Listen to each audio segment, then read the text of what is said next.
When reciting the Quran, how do you stop at words like these? Do we have to pronounce that long vowel at the end? And if not, then why is there a long vowel to begin with? Normally, if a word ends with one of the three long vowels, then you must pronounce that long vowel and apply the mandatory natural mad, or what we call in Arabic al-maddu al-tabi'i.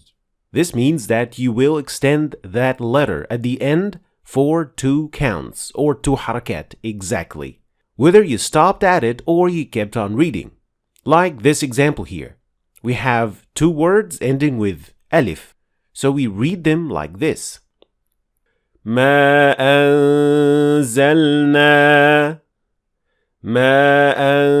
أنزلنا عليك القرآن لتشقى. So we applied the natural mad when stopping or we kept on reading. Another example. وباءوا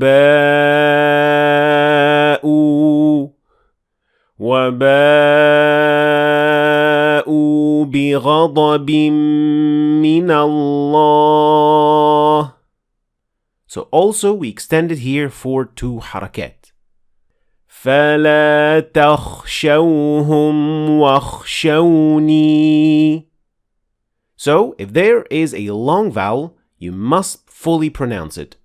Sometimes there are similar words that don't have a long vowel. So no long vowel, no extension. So we have to be careful here. فلا تخشوهم واخشون. فلا تخشوهم واخشوني. So these are 2 different ayat. They look similar, but they are not the same pronunciation. So this is how you stop at a word ending with a long vowel. Now, back to these words. These words seemingly ending with waw and ya. And here we say it ends with waw because the alif at the end has a silent letter symbol on it. You can review the advanced Quran symbols from here, from that lesson, for more information. So these words end with waw and ya. However, we have to treat them a little differently. Of course, these aren't the only words like that in the Quran, but all the words that look like that will be treated the same way. Now let's start with this word. If you keep on reading, we will read this word like that. قالوا تالله تفتأ تذكر يوسف. So here we notice that we did not extend the waw. We only pronounced a dhamma. So we did not say تالله تفتأ تذكر يوسف. That is not correct. You should not extend the waw here. Just a dhamma with the Hamza. But if you want to stop at that word, we will not read the waw at all, not even the dhamma. And you will only pronounce Hamza with sukoon. And it will sound like this. قالوا تالله تفتأ. قالوا تالله تفتأ تذكر يوسف. Another example. فقال الملأ الذين كفروا. Here is an example ending with ya, with a hamza under it. قل ما يكون لي أن أبدله من تلقاء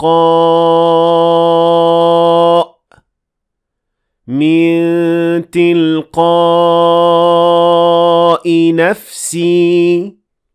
Again, here we stopped with the Hamza that has sukoon, and when we kept on reading, we pronounced Hamza that has kasra. We do not pronounce the ya here at all. We do not say min tilqa'i nafsi. That is not correct. One last example. ومن آناء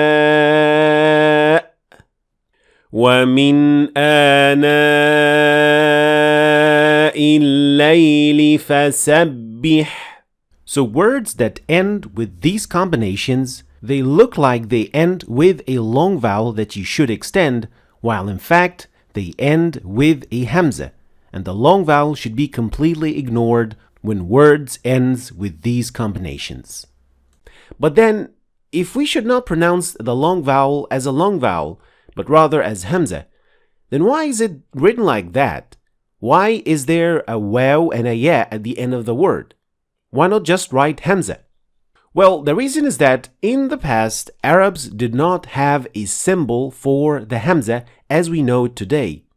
They pronounced Hamza, and they had it in the language, but they didn't have a symbol for it. So how did they write it then? Well, they wrote Hamza using the long vowel that indicates how it should be pronounced.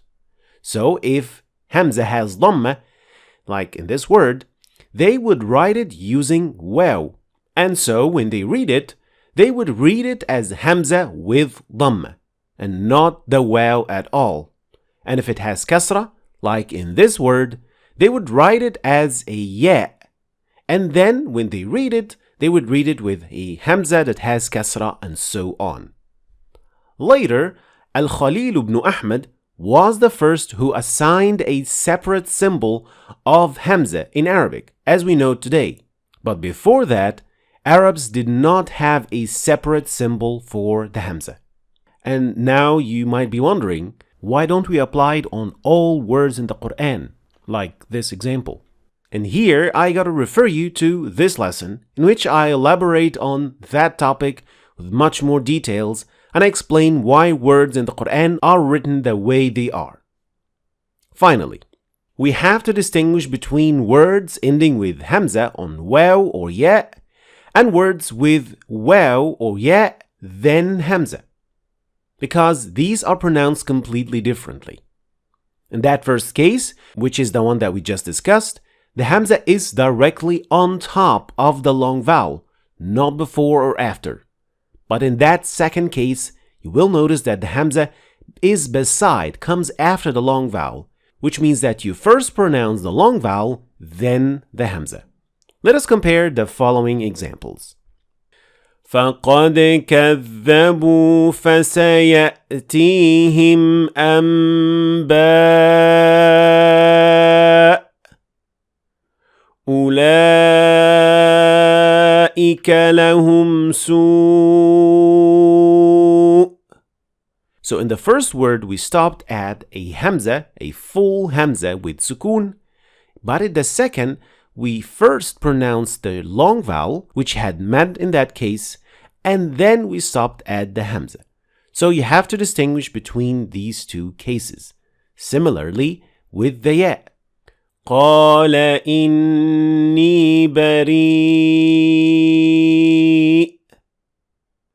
هو الله الخالق البارئ. So here there is a ya that is extended, and in that case there is no ya at all when you stop at that word. Thanks for watching. If you want to start reading and understanding the Quran in Arabic, then you should start your journey right here. And don't forget to check out my latest book, which goes perfectly with this free course. I'll leave the links for all of them in the description, so check them out. Thanks for watching, and I'll see you next time.